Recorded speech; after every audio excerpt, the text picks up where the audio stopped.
Vous savez, j'ai démarré YouTube en parlant de l'anime de Beyblade Burst, mais je n'ai jamais réellement expliqué pourquoi j'aime l'anime en fait. Alors oui, il y a des choses que j'adore, et des choses que j'aime beaucoup moins, rien de tout noir ou tout blanc, mais c'est ce qu'on va parler aujourd'hui. Salut à tous, ici Playmaker, et bienvenue pour cette nouvelle vidéo.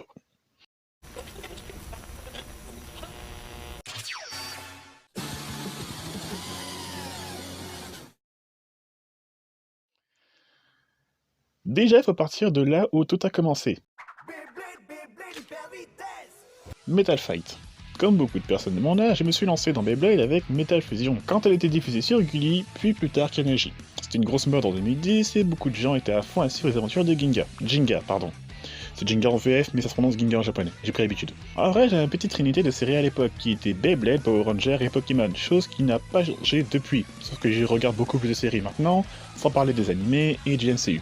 Cependant, Shogun Steel est arrivé, et même si aujourd'hui c'est une saison que je défends, ce n'était pas le cas à l'époque. Disons qu'il y a eu beaucoup de trucs qui sont arrivés d'un coup. La direction choisie était en effet très différente de ce qu'on a eu avec Metal Fusion, Master et Fury.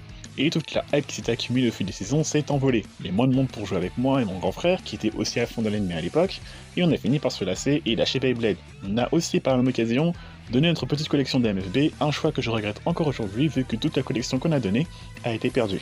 Et enfin, MFB est arrivé dans ma vie dans cette période bien nulle qu'on appelle l'adolescence et le collège. À cet âge-là, on veut faire comme les adultes, et bien regarder des trucs destinés à un jeune public, à des gosses entre guillemets, c'est très mal vu. Par chance, j'ai des parents qui sont très compréhensibles et qui ne m'ont jamais forcé à oublier mes passions.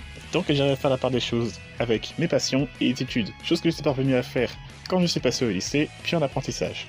Au résultat, je suis toujours fan de la plupart de mes passions d'il y a 10 ans, je suis diplômé et j'ai un travail. D'ailleurs, mes parents m'ont appris que très récemment que j'ai une chaîne YouTube et j'étais super content, comme quoi tout peut arriver. Peu de temps avant le début de Burst, en avril 2016, je me suis relancé dans l'anime Beyblade avec Shogun Steel, qui n'était pas aussi horrible que dans mes souvenirs. Puis Burst a commencé, et j'ai tout simplement suivi la série. Ça c'est un truc que j'ai déjà raconté dans d'anciennes vidéos, mais j'ai regardé les saisons 1 et 2 sans savoir que les toupies existaient pour de vrai. Je l'ai appris qu'en rejoignant le B-Group, et plus tard Beyblade Espace. Découvrir la communauté sur internet, tout mon attachement à Galaxy Zeus, qui était ma toute première Takara. En fait, l'idée de me lancer sur YouTube avec Burst est arrivée avec l'apparition de Spriggan Requiem en fin saison 2, épisode de 38. Je sais plus. Je trouvais ça juste incroyable qu'une seule toupie puisse avoir autant de capacités. Et je voulais en parler au plus de monde possible. Ce n'est que plus tard, avec l'arrivée de la saison 3, que j'ai lancé mon format principal, les reviews du Playmaker. Alors oui, j'ai bien démarré l'émission avec l'épisode 1 de la saison 3, mais les reviews des épisodes 1 à 24 ont sauté avec mon ancienne chaîne, pour cause de droit d'auteur, à cause de l'autre série, qui faisait aussi à la base partie du format revue du Playmaker. Ce n'est qu'avec cette nouvelle chaîne, Oma Playmaker Beyblade, que je me suis focalisé uniquement sur Burst. Bien maintenant que vous connaissez les origines en quelque sorte, il est temps d'expliquer pourquoi j'aime autant cet animé. Alors très clairement, Burst n'est pas mon animé préféré, qu'on soit clair, mais c'est un univers auquel je m'intéresse vraiment.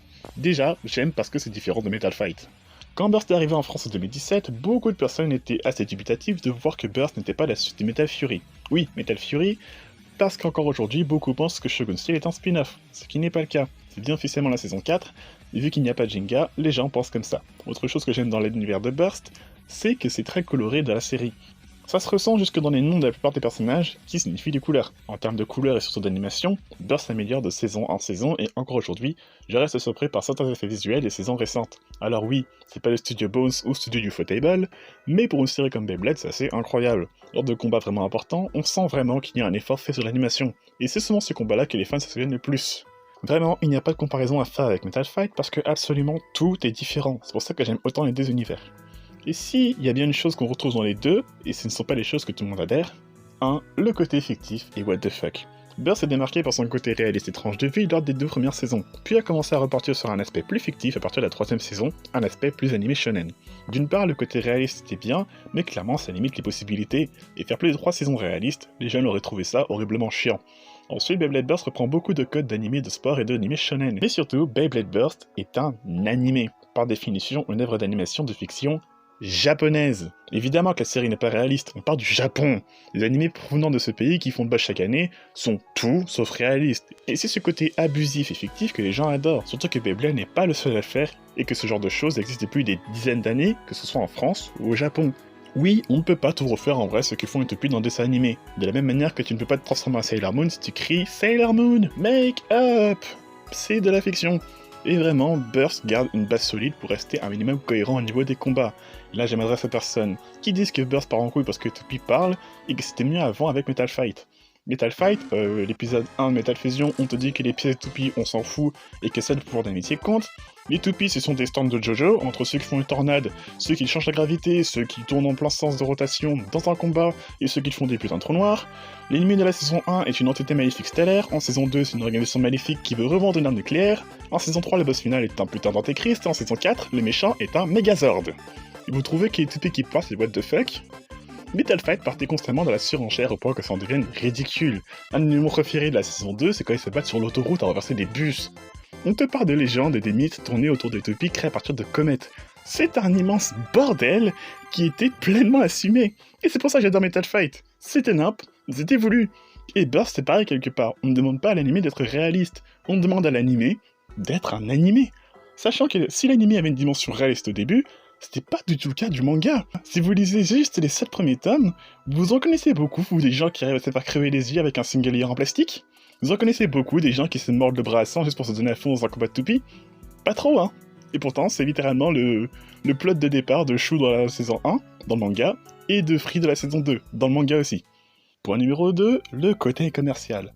C'est un reproche qui est souvent fait à la série, même moi je l'ai dit, notamment pour mes revues de la saison 3, comme quoi Beyblade était trop commercial. Et ça, c'est un fait, et Beyblade ne s'en cache pas, puisque c'est le rôle principal de l'animé. C'est pour ça que les persos principaux changent à chaque saison, pour renouveler la série en proposant de la nouveauté en permanence, ce qui est une très bonne chose, parce que je pense que personne d'autre n'aurait supporté, voir plus de 2 saisons avec Bat comme héros. Et pour ceux qui se plaignent de pourquoi Bat n'est plus le personnage principal, ben il a un petit peu atteint son but fin saison 2. Vous voulez qu'il fasse quoi plus qu'il a dans l'espace? Son rôle est actuellement le même, littéralement le même que celui de Jinga et de tous ses amis dans Shogun Steel. Créer une nouvelle génération et la guider. C'est aussi pour ça qu'à chaque nouvelle saison, même s'il y a cette idée de nouvelle génération, il ramène dans sa personnage très apprécié pour le fanservice. Je ne compte pas Super King Surge, qui était pour coup une saison anniversaire, donc le retour massif dans sa personnage était normal entre guillemets, mais encore dans Enemy Battle, saison 6, on a droit à des visages bien connus. J'ai mis longtemps à accepter le fait que ce soit normal, voire carrément nécessaire. J'ai vu beaucoup de gens dire qu'ils pourraient changer parce qu'ils reprennent les mêmes codes à chaque fois et que ça n'apporte que très peu de nouveautés, ce qui est plus ou moins le cas, c'est vrai. Beyblade est très codifié et reprend ses propres codes à chaque saison, en les travaillant un peu de manière différente à chaque fois. Il y a bien une saison où ils ont tenté de casser leurs propres codes, c'est Gachi, ou Rise, la saison 4. On reste dans le même univers, les anciens personnages sont mis au second plan et on te raconte une nouvelle histoire avec de tout nouveaux personnages. C'est exactement la raison pour laquelle cette saison n'est pas appréciée par les fans, la plupart du moins. Parce que la série est trop différente de la zone de confort des fans. Les mêmes raisons qui a coûté la mort de Metal Fight avec Shogun Steel à l'époque. La série raconte des choses intéressantes, mais y a pas Jinga, pourquoi regarder? La série raconte des choses intéressantes, mais y a pas Shu, pourquoi regarder? La série diffuse des messages aux jeunes téléspectateurs de manière simple et intelligente, tels que le dépassement de soi, le partage, le fair play et le respect, un truc que j'adore aussi. Mais la série sert aussi de promotion pour les jouets IRL. C'est la principale source de revenus de la licence Beyblade, et encore une fois, à aucun moment, il ne le cache. Le choix de garder les anciens personnages est une manière presque obligatoire, j'ai envie de dire, pour assurer les ventes et la survie de la franchise. C'est dommage, même si pour le moment, pour la saison 6, les anciens personnages ne dérangent pas du tout, comme quoi, quand ils sont bien écrits, ça peut passer. Même si en soi, tant qu'il y a Shu, ça fera de l'audience. Oui, c'est encore une question d'argent, mais c'est comme ça, c'est une série nippone destinée à un jeune public dans le but de vendre. On ne demande pas aux scénaristes de réinventer le genre shonen. Parfois, il faut savoir faire un compromis entre la passion et la moula. Même si la série transpire le commercial par moment, Burst reste intéressant parce qu'elle raconte des personnages hauts en couleur, des combats très cool, sans parler des musiques très rythmées. J'aime le dessin animé pour les mêmes raisons que certains puristes négationnistes le détestent. S'il n'y avait vraiment rien à raconter, je n'aurais pas passé ces 3 dernières années et demie à en faire plus de 70 vidéos, et encore continuer aujourd'hui. Malheureusement, cette vidéo ne sera vue que par très peu de monde, ce qui me rend un peu triste. Même si ça aussi, j'ai accepté.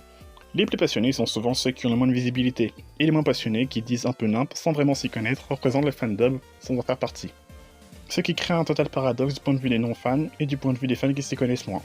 C'est dommage, mais c'est la vie. N'empêche que ça n'empêchera pas de apprécier des dessins animés, et que même si je fais que très peu de vues, je continuerai à en parler autant que Burst existera.